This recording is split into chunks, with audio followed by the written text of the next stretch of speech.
आप सभी ने अपने जीवन में एक कहावत तो सुनी ही होगी, एक चुप सौ को हराए, एक चुप सौ को सुख दे जाए। और इसलिए हम कई बार चुप रहते हैं, मौन रह जाते हैं, क्योंकि यह सच भी है कि एक मूर्ख व्यक्ति के सामने मौन रहने से अच्छा उत्तर और कुछ भी नहीं हो सकता।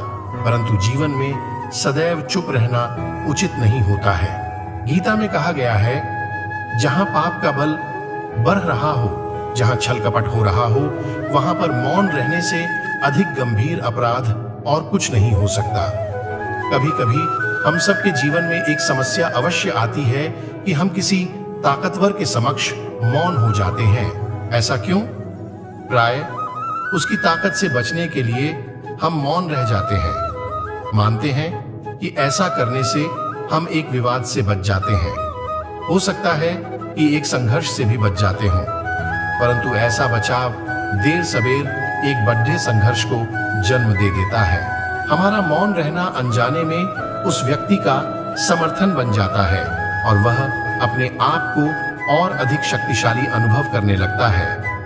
यहीं से हमारा दमन प्रारंभ हो जाता है। एक के बाद एक हम अन्याय में अनचाहे रूप से सम्मिलित होते चले जाते हैं, जो आगे चलकर बड़े टकराव का कारण बनता है।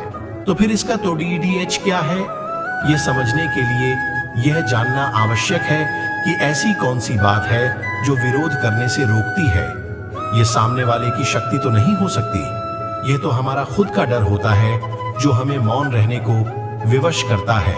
क्या हम मन से डर को निकालकर अन्याय का विरोध नहीं कर सकते? आखिर वह हमारा क्या और कितना बिगाड़ सकता है? सोचिए, ऐसा करने से हमारा मन कितना मुक्त, कितना हल्का अनुभव करेगा।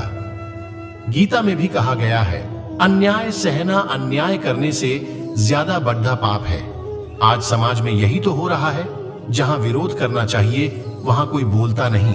कोई बलशाली व्यक्ति कुछ भी गलत बोल दे तो उसके सामने विरोध करने की किसी की हिम्मत नहीं होती। उसके समक्ष हम कमजोर पर DDDH जाते हैं। दूसरी ओर हम बोले चले जा रहे हैं, जहां बोलने की कोई आवश्यकता ही नहीं, और अन्याय होता देख चुप रहकर बच निकलते हैं।